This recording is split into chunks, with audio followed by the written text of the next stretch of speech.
Alors je peux dire que je suis comme Obélix tombé dans la soupe psychanalytique depuis mon plus jeune âge.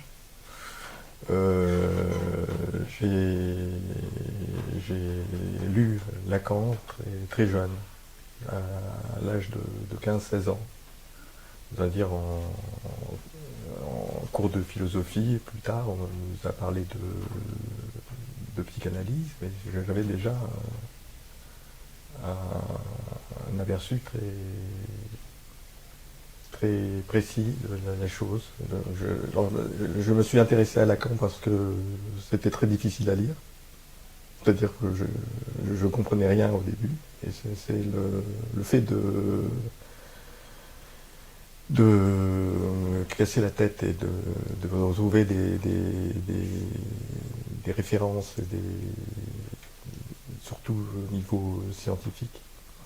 Donc c'est ça qui me poussait, qui m'aiguillonnait pour lire Lacan très jeune. Oui, alors la rencontre avec Lacan a été foudroyante. C'est Lacan, je ne sais pas si c'est l'expérience de tous les analysants de Lacan, mais la rencontre avec Lacan était d'emblée impressionnante. C'est-à-dire, on était confronté à notre inconscient, à notre réel, d'une façon immédiate. Alors il y avait bien sûr l'énorme transfert qu'il suscitait, mais il y avait aussi sa façon de reprendre nos propres signifiants, de nous aider à les interroger, qui me paraissait d'une justesse incroyable. Donc, mêlement, c'est Lacan qui m'a indiqué, au bout de quelques entretiens préliminaires, il m'a indiqué mêlement que je connaissais déjà pour avoir commencé un enseignement à Vincennes. J'allais à Vincennes dans le groupe de Catherine Millot, et c'est là où j'ai appris véritablement à lire, à me questionner sur le texte, de Freud et de Lacan. Donc Vincennes, c'est une expérience importante. Mêlement m'a demandé très tôt de faire de participer à son séminaire de lecture. Donc je participais à son séminaire de lecture à l'école freudienne, et il m'est arrivé de faire quelques exposés, en particulier sur le séminaire Encore, qui était pratiquement contemporain de cette époque, c'est-à-dire 72-73, 74 peut-être. Donc j'ai assisté au séminaire de Lacan à partir de Encore. Donc j'ai eu une formation lacanienne avec le Lacan des dernières années. Donc le Lacan de la topologie, des neuroboroméens et d'un Lacan qui voulait faire de la psychanalyse une science. J'ai l'habitude de dire, puisque c'est l'aspect qui m'a accroché chez lui, chez Lacan, c'est sa référence aux sciences dures, c'est-à-dire aux mathématiques, à la physique, à la topologie. Donc c'est ce qui m'a... C'est le Lacan que j'ai rencontré, parce que c'est celui des neuroboroméens, voilà, où il y a voir un neuroboroméen. Donc c'est le Lacan du neuroboroméen qui m'a d'emblée accroché. Et j'ai l'habitude de dire que la référence aux mathématiques et à la topologie chez Lacan est constante. Elle est là dès les premiers séminaires, sur les écrits techniques de Freud. On peut montrer qu'il fait référence à quelque chose qui est une prémisse du nouveau Homère. Donc il y a une grande constance de la référence de Lacan aux mathématiques et à la logique, qui n'est pas forcément tout le temps apparente. C'est-à-dire, Lacan ne nous livre pas ses recettes de cuisine, ce qu'il fabriquait avec les modèles topologiques et les mathématiques. À son séminaire, il expose les résultats. Et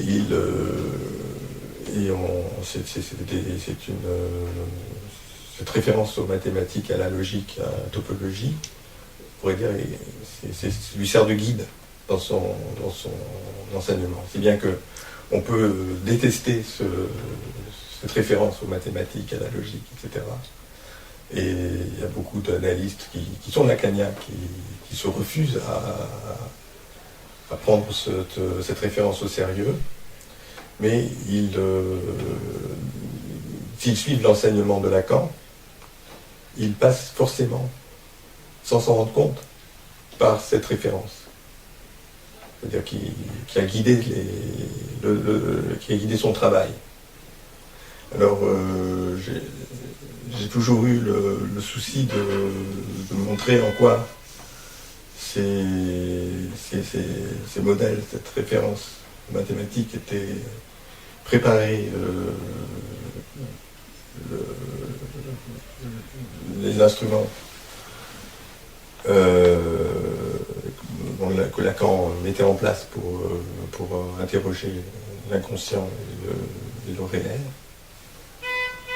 C'est-à-dire que la référence clinique me paraît tout à fait essentielle. C'est-à-dire qu'il ne s'agit pas de faire des mathématiques pour des mathématiques. On en est bien incapable, incompétent, dans une certaine mesure, et on se sert des résultats des mathématiciens pour réfléchir à ce qui nous est propre, c'est-à-dire le réel propre de la psychanalyse, qu'a à faire la psychanalyse. Lacan a cherché dans les sciences aussi dures que les mathématiques, que la topologie, la logique, essayer de trouver un socle solide à la psychanalyse qu'il tenait à construire, à reconstruire comme une science. Donc la question de la scientificité de la psychanalyse, ça a été tout à fait importante, du moins dans les premières années de l'enseignement de Lacan. Et on peut dire que dans les dernières années, Lacan ne renonçait pas à cette part scientifique de la psychanalyse, mais faisait relever la psychanalyse d'un autre discours que le discours scientifique. Mais c'est un discours qui est aussi légitime que le discours scientifique. Alors on a l'habitude d'opposer aux analystes qui défendent la scientificité de la psychanalyse, on a l'habitude de citer le philosophe Karl Popper, qui a donné un critère de démarcation entre ce qu'il appelle les sciences et les non-sciences. Et pour lui, le marxisme et la psychanalyse ne sont pas des sciences, selon le critère de Popper. Lacan a détourné ce diagnostic en disant que oui, la psychanalyse n'est pas une science parce qu'elle est irréfutable. Et la rencontre de la psychanalyse, c'est cette rencontre de l'irréfutable. C'est-à-dire que la rencontre avec un analyste nous fait toucher du doigt ce qu'il en est de notre réel, de l'inconscient et de notre réel. Et c'était particulièrement sensible avec la rencontre de Jacques Lacan. Dès les premiers entretiens, dès le premier entretien, il nous, enfin c'est mon expérience, il nous mettait au pied du mur en quelque sorte, c'est-à-dire de nous montrer ce que l'on produisait soi-même de symptômes ou de formation de l'inconscient et d'en prendre la responsabilité dès la première séance. Alors, c'est pour ça que je ne suis pas très inquiet pour l'avenir de la psychanalyse. La psychanalyse survivra, malgré les nombreuses résistances qu'elle suscite. Elle survivra parce qu'elle est irréfutable. Alors la rencontre avec Melman, c'était par ma scène. Et Lacan m'a entendu parler, enfin, dans les entretiens que j'ai eus avec lui, de Melman. Il m'a conseillé d'aller le voir pour une analyse. Donc c'est comme ça que j'ai rencontré Melman en tant qu'analyste. Après l'avoir rencontré en tant que responsable des enseignements à la salle. Alors les débuts de l'analyse avec Melman ont été foudroyants, c'est-à-dire il a fait une interprétation qui m'a scotché. Et depuis, j'ai une analyse assez longue, difficile, mais très riche, qui me font dire ce que j'ai dit tout à l'heure, c'est-à-dire le côté irréfutable de l'analyse. Il est nécessaire, je pense, pour un analyste d'être passé par cette expérience de rencontre du réel que permet l'analyse. Il faut passer par là pour tenir cette place. Il ne me semble pas que tous les groupes lacaniens soient au même niveau de transmission de ce que vous appelez, ou ce que j'ai appelé devant vous, le tranchant de l'analyse. Il y a une dérive tout à fait commune et inéluctable, c'est-à-dire la dérive qui consisterait à prendre l'analyse comme un savoir, uniquement comme un savoir, c'est-à-dire quelque chose qui s'enseignerait, en particulier à l'université, et qui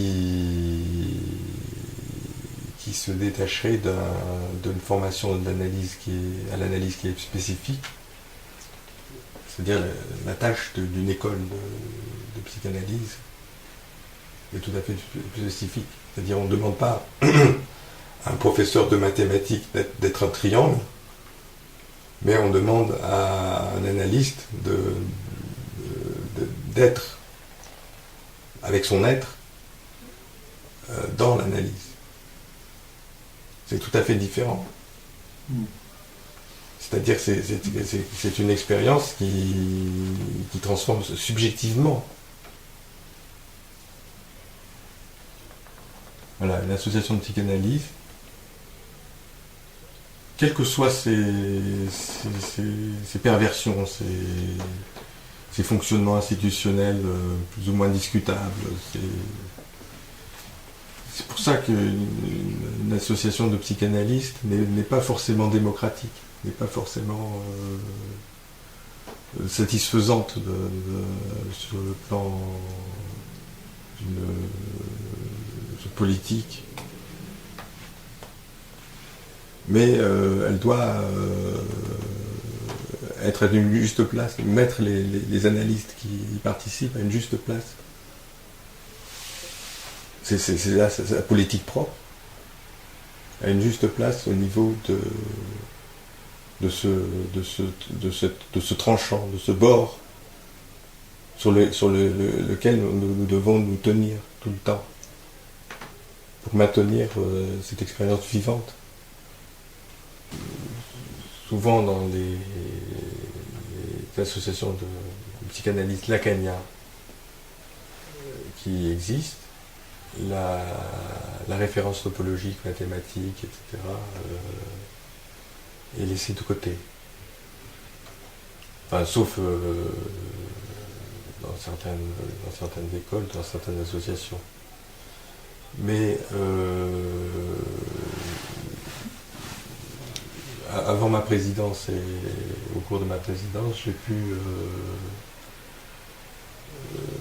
donner à l'enseignement de la topologie lacanienne une ampleur qui donne à l'association un de ses styles, parce que l'association a plusieurs styles. Donc l'association lacanienne internationale a sa personnalité. Alors ça tient beaucoup, bien entendu, à l'enseignement de Bellemare, qui a mené un séminaire sans discontinuer depuis le début. Il a mené un enseignement tout à fait éclairant pour les lectures et la transmission de Lacan.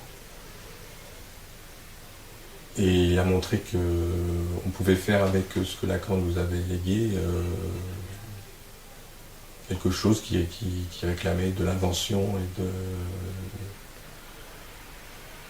et qui marchait, c'est-à-dire qui était véritablement éclairant.